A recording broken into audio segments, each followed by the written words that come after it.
Saharanpur Samajwadi party में शायद कुछ ठीक नहीं चल रहा है। एक आशू मलिक की एक पोस्ट ने फिर से हंगामा खड़ा कर दिया है। आशू मलिक जो है वो समाजवादी पार्टी के विधायक हैं सहारनपुर देहात विधानसभा सीट से, और करीब 17 घंटे पहले उन्होंने एक पोस्ट जो है फेसबुक पर शेयर की है और कहीं ना कहीं कुछ लोगों पर निशाना जो है उन्होंने साधा है। गिरोह का जिक्र यहाँ पर है। इसके अलावा ये लिखते हैं कि कुछ लोगों ने वक्फ की संपत्तियाँ बेची हैं, बूढ़ी विधवा औरत को घर से निकाला है, नशे के कारोबारियों को वो संरक्षण दे रहे हैं। आखिर आशू मलिक ये निशाना जो है वो किस पर साध रहे हैं? एक शेर भी जो है आशू मलिक ने इस बड़ी पोस्ट में लिखा, करीब 3 पेज की ये पोस्ट है, जो अंत में जो शेर है वो कुछ इस तरह है कि तेरी हकीकत जो सरेआम बोल देंगे, शहर के परिंदे भी तेरा साथ छोड़ देंगे। यहाँ पर सहारनपुर की समाजवादी पार्टी के कुछ लोग हैं, विशेषकर वो लोग हैं जो आशू मलिक के समर्थक हैं, उनसे जानने की कोशिश करेंगे। इसरार चौधरी जी, ये किसको टारगेट कर रहे हैं विधायक जी? कौन है आखिर वो ऐसा व्यक्ति? सहारनपुर जिले के अंदर समाजवादी पार्टी को तन मन धन से जो मजबूत करने का काम कर रहे हैं वो समाजवादी पार्टी के निचले स्तर के कार्यकर्ता, जो जमीन से जुड़े हुए वो लोग हैं, जो नीचे रहकर पार्टी के लिए समर्पित है और पार्टी के लिए काम करते हैं। तमाम वो लोग हैं जो पार्टी के अंदर नीचे रहकर वर्क कर काम कर रहे हैं और इनका नेतृत्व माननीय आशू मलिक जी कर रहे हैं। जब से आशू मलिक जी सहारनपुर की राजनीति में सक्रिय हुए हैं और सहारनपुर देहात से चुनाव जीत कर गए हैं, तो वो लोग जो कभी काम नहीं करते, वक्फ को बेचना, नंबर 2 के धंधे करना और ये तमाम ये जितने भी यहाँ नंबर 2 के काम हो रहे हैं उन सबको संरक्षण देना उनका काम था। अब उनकी राजनीति खतरे में पड़ गई क्योंकि माननीय आशू मलिक जी जनता से सीधे जुड़ गए और इसलिए वो लोग आशू मलिक जी के ऊपर कभी कुछ अपना झूठे इल्ज़ाम लगाते रहते हैं।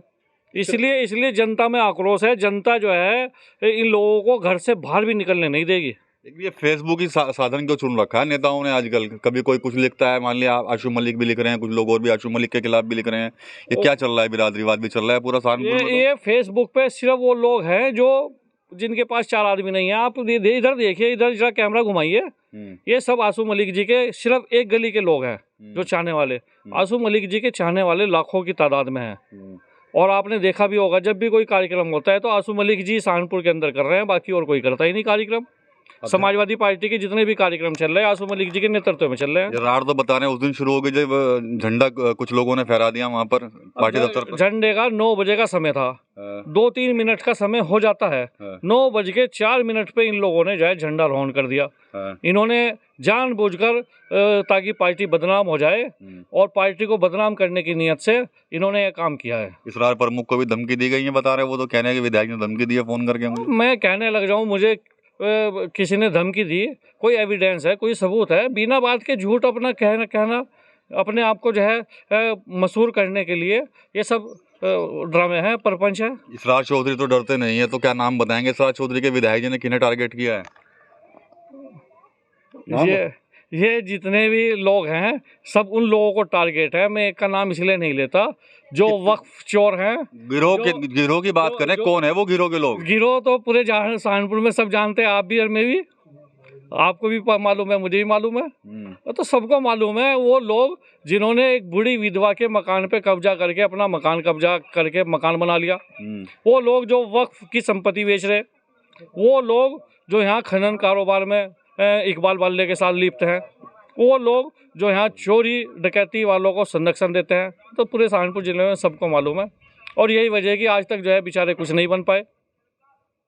अब तो बने हुए हैं कुछ। वो तो खैरात में मिल गई। अच्छा, खैरात में जिससे मिली MLC पद, वो उसी का साथ छोड़कर अब दूसरे के साथ लग गए। तो अब इसरार चौधरी ने MLC का नाम ले लिया, यानी कि शाहनवाज खान उनका परिवार टारगेट पे, सही कह रहा मैं?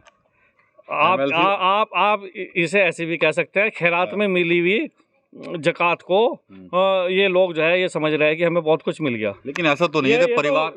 वो परिवार तो काफी सेकुलर परिवार रहा है सहारनपुर में। इन्होंने तो आजम खान साहब को भी साथ छोड़ दिया। अब तो आजकल आप देख लीजिए, जिसके लोग खिलाफ थे, जिसके खिलाफ बोलते थे, आजकल उसी का दरवाजा खोल ले आजम साहब का साथ छोड़कर। नहीं, आजम खान साहब तो जब जिस वक्त जेल के साथ में रहते थे, शाहनवाज उनके साथ हमेशा साथ रहे हैं, सरफराज खान भी साथ रहे हैं। अब कहाँ है? तो जाते रहते हैं मिलने के लिए, वो तो कहाँ है? मिलने जाते हैं उनसे वो तो। अब कहाँ है? आजकल तो जो है MP साहब का दरवाजा खोल रहे हैं वो। अच्छा, इमरान मसूद का आजकल तो MP साहब के दरवाजा खोल रहे हैं, उनके पीछे पीछे फिर रहे। लेकिन इस परिवार को क्यों टारगेट किया गया, क्या कर दिया ऐसा? सिर्फ झंडा फहराया 15 तारीख को, यही वजह है? पार्टी में अनुशासनहीनता बर्दाश्त नहीं होगी। पार्टी में अनुशासनहीनता किया इन्होंने अनुशासनहीनता की है। 9:04 पे इन्होंने झंडारोहण कर दिया। जब जिलाध्यक्ष जी वहाँ मौजूद थे तो जिलाध्यक्ष जी का थोड़ा इंतजार तो कर लेते, 2-4 मिनट तो हो जाता है इधर उधर। तो इन्होंने जानबूझ के किया है ताकि पार्टी बदनाम हो और विपक्ष यहाँ सहारनपुर जिले में मजबूत हो। ये लोग विपक्ष को मजबूत करने का काम कर रहे हैं। भारतीय जनता पार्टी से मिले हुए हैं ये लोग। ये सबूत हैं इन सब चीज़ों के जो आरोप लगाए जा रहे हैं इन पे शाहनवाज खान और उनके परिवार के ऊपर? हाँ। भाई ये तो पुराना परिवार है, सेकुलर लोग हैं, तमाम जो समुदाय के लोग हैं इनको मानते हैं, इनके पास रहते हैं, उनका उठना बैठना अच्छा है सबके साथ। कोई आरोप तो कहीं इस तरह से कभी लगा नहीं, सीधे आरोप लगा दिया आप लोगों ने। सीधे चल रहा है तो जब कभी कोई जांच होगी तो उसके अंदर आ जाएगा सामने। रोज तो पेपरों में आता है, रोज सोशल मीडिया पे चलता रहता है। सोशल मीडिया की तो हर चीज़ सही नहीं होती ना जी, प्रिंट मीडिया में भी आ रहा है। अच्छा, कई बार आ चुका है। हमारा तो ये कहना है कि पार्टी विरोधी काम मत होना चाहिए। ये तो टारगेट कर रहे हैं कहीं ना कहीं शाहनवाज खान और सरफराज खान साहब को, पूर्व मंत्री हैं। तो क्या लग रहा है कि ठीक है इनके आरोप जो लग रहे हैं इनकी तरफ से? देखिए, इस बारे में तो हम तो कुछ कह नहीं सकते। हम तो निचले स्तर के कार्यकर्ता हैं, छोटे। ये तो ऊपर के लोगों को ही पता होगा। तो क्या ये सब चीज़ें सही हैं? अगर एक ही पार्टी में आप लोग तो इस तरह के आरोप लगाना क्या सही बात है? ये सही मानते हैं इसको? देखिए इसमें हम बोल तो रहे हैं कि हम तो कुछ कह नहीं सकते इसमें, क्योंकि हम तो निचले स्तर के है ना। हमें तो इस बारे में नहीं मालूम। चलिए, सही लगता है ये सब चीज़ें चल रही हैं सहारनपुर में? क्या सही है सब चीज़ें? सही नहीं है ये तो, और दूसरों को हावी करने वाली बात है।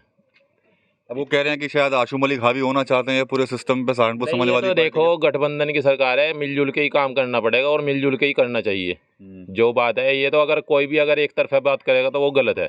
अच्छा जी, चाहे आशू मलिक हो चाहे शाहनवाज हो, चाहे आशू मलिक हो चाहे शाहनवाज हो, अगर ये अगर मिलजुल के करेंगे तो तरक्की होगी, वरना तरक्की नहीं होगी। ये आपस में लड़ के फिर मामला ख़राब हो जाएगा। हमारे विधायक जी आशू मलिक जी बहुत अच्छे विधायक हैं, सबकी सुनते हैं और आम जनता की लेते हैं वो खबर। ऐसा कुछ नहीं है, सारे कार्य करते हैं वो। अच्छा, बहुत अच्छा। शाहनवाज भी तो आजकल तमाम मुद्दे उठा रहे हैं सदन में, वो भी। शाहनवाज जी को तो ये बात है यहाँ पे आज तक हमने देखा नहीं। अच्छा। जी, क्योंकि ना वो यहाँ पे आते ना हमने उनको देखा। तो कार्य जो करवा रहे हैं आशू मलिक जी करवा रहे हैं। ठीक है, क्या कहोगे आप भी? कुछ संदेश दोगे दोनों नेताओं को जो आजकल भिड़ रहे हैं आपस में, तमाम तरह की बातें जो हो रही हैं? नहीं, बस हम तो ये कहना चाहिए, हमारे आशू मलिक जी बहुत अच्छे नेता है। अच्छा। और हमारा ख्याल भी रखते हैं, हमारी बात भी सुनते हैं। शाहनवाज अच्छे नहीं है? हमने देखा ही नहीं आज तक। क्यों ना? अच्छा जी, देखा नहीं आपने? ना देखा नहीं उन्हें। अच्छा, हमने शक्ल भी नहीं जानते ना, उनकी शक्ल भी नहीं देखी हमने आज तक के। नाम सुना। तो ये लड़ाई खत्म होनी चाहिए नहीं होनी चाहिए? ये होनी चाहिए खत्म। गठबंधन है ना, एक सारे एकजुट होकर चलना चाहिए सबको। चलो, गठबंधन तो कांग्रेस से लेके जो सपा के ही नेता हैं आपस में। मतलब इनमें भी सब में एक तरफा, जिस तरीके से कहना चाह रहा है मैं, सब में एक तरफा गठबंधन होना चाहिए इनमें, सब नेताओं में, और सबको साथ मिलजुल के चलना चाहिए। ठीक है, सबको एक साथ लेके, बिरादरी की बात नहीं होनी चाहिए। बिरादरी विवाद कुछ ना होना चाहिए। ठीक है, यहाँ एक चचा हैं, बुजुर्ग हैं, उनसे बात कर लेंगे। चचा, आप तो काफी बुजुर्ग हो, जो इस तरह से जो चीजें चल रही हैं आशू मलिक और अन्य लोगों के बीच में, तो क्या कहोगे? आप तो बड़े हो, कुछ सुझाव दोगे ना? जी, हम क्या सुझाव दे सके, हमारा सुझाव तो कोई सुनता ही कुछ नहीं है। अच्छा, आशू मलिक अच्छे आदमी है, मगर इनके पीछे पड़े हुए शैतान है। कौन पड़ गया इनके पीछे? शैतान कौन है? शैतान ही सारे, और जो इन्हें बुरा भला कह रहे, उनको बुरा बता रहे, ये शैतान। तो एक बार भी नहीं बोला अपने मुंह से? किन्होंने? जिनके ऊपर आरोप लगाए हैं उन्होंने तो अपने मुंह से एक बार भी नहीं बोला कहीं? हाँ, बोल लेंगे तो उनके ऊपर पीछे के आदमी जो सुनने वाले हैं, जो सुन रहे हैं, उनके मुँह पर तो कभी भी नहीं कहा किसी ने कुछ। मेरे मुँह पर कह दिया, इनके मुँह पर कह दिया, उनके आपके मुँह पर कह दिया बुरा भला। आप तो पुराने आदमी हो, सरफराज खान की तो देखा होगा, बढ़ता होगा कभी आपने उन्हें? आज तक उसके शक्ल भी नहीं देखी कहाँ वो। अच्छा, मिले नहीं आप कभी? ना, कभी नहीं मिला। अच्छा, बस आशू मलिक से ही हमारे ताल्लुकात अच्छे से। पड़ोसी हैं आपके आशू मलिक इसलिए क्या? जी, पड़ोसी नहीं है, हमारे साथी हैं, हमारे साथ रहे हुए। अच्छा, पड़ोसी तो आप भी पड़ोसी हैं। अच्छा, हिंदुस्तान में आप भी पड़ोसी। ये बताओ, बिरादरी वाली बात होनी चाहिए? कोई बिरादरी कोई नहीं यहाँ है। तो बिरादरी चल रहा है कि तेली गाड़ा वाला पूरा उछाल रखा है। बिरादरी का कुछ नहीं, हम तो साफ बात कर रहे हैं कि उसके पीछे हाथ धोकर पड़े हुए बस काम करिए। बाकी इनसे बात करो। जी, आप क्या कहोगे? बस हम तो ये कहेंगे भाई, अगर आपस में झगड़ा अपना आप खत्म करेंगे तो देखो मामला बनेगा। आपस में लड़ते रहेंगे, तीसरा कोई फायदा उठा लेगा, वो आप भी समझिए तीसरा कौन सा फायदा उठाएगा। अब देखो ना, 24 में तो समाजवादी पार्टी उभर के आ गई थी, पटरी पे आ गई थी गाड़ी उनकी। अब इस तरह के माहौल को तो क्या लग रहा है, उतर जाएगी फिर तो गाड़ी? देखो ये तो वक्त उतरी जानी है। हाँ, इस तरह के माहौल में तो उतरी जाएगी। जब परिवार में बिगाड़ आएगा तो पड़ोसी फायदा उठाएंगे। परिवार में बिगाड़ आएगा, पड़ोसी फायदा उठाएंगे। अब सुन लिया आपने, इन खत्म नहीं, के इसलिए हम पहले ही कह रहे हैं कि वक्त आने से पहले, जब बरसात होती है तो उससे पहले तो उसका जो है प्रबंध होता है। तो इसलिए इन्हें पार्टी से निकाल लो, ऐसे लोगों को जो गंदे लोग हैं, ताकि आने वाले कल में जब चुनाव हो तो ये जब भाजपा की वर्करी कर ही रहे हैं, भाजपा के लिए काम कर रहे हैं, तो ये इन्हें सीधा संदेश है हमारी तरफ से कि आप जाओ, समाजवादी पार्टी छोड़ो और भाजपा के अंदर जाओ, वहाँ काम दोबारा फिर नाम लेके बता दो कौन भाजपा के लिए काम कर रहा है। जितने भी लोग हैं जो आशु मलिक जी के विरोध में हैं, जो समाजवादी पार्टी के विरोध में हैं, वो सब भारतीय जनता पार्टी के लिए काम कर रहे हैं, हमारा ये मानना है। इसलिए इन्हें पार्टी से निकाल के इन्हें भाजपा में चले जाना चाहिए, ताकि भाजपा की वर्करी करें ये लोग। इनका चेहरा बेनकाब हो चुका है अब। तो यहाँ पर देख सकते हैं कि ये सहारनपुर में दानिश कॉलोनी के अंदर जो आशु मलिक के जो समर्थक है, साथ साथ समाजवादी पार्टी के जो कार्यकर्ता हैं, वो कहीं ना कहीं अपनी अपनी अलग अलग राय दे रहे हैं। अभी तक मामला जो था वो बिना नाम लिए चल रहा था, लेकिन अब कहीं ना कहीं जो पोल है वो खुल चुकी है कि आशु मलिक आखिर जो है वो किस पर निशाना साध रहे हैं। जो आशु मलिक के समर्थक हैं वो साफ तौर पर कहीं ना कहीं जो सहारनपुर से समाजवादी पार्टी के जो MLC हैं शाहनवाज खान, उन पर कहीं ना कहीं निशाना जो है इनकी तरफ से साधा जा रहा है। इसके अलावा कुछ बुजुर्ग ऐसे भी हैं कि उनका साफ तौर पर यही दोनों को मशवरा है कि ये जो लड़ाई या झगड़ा जो चल रहा है, इसको समय रहते अगर ख़त्म नहीं किया गया तो कहीं ना कहीं कुछ तीसरा भी इसका फ़ायदा जो है वो उठा सकता है। TV9 UP के लिए सहारनपुर से विकास कपिल।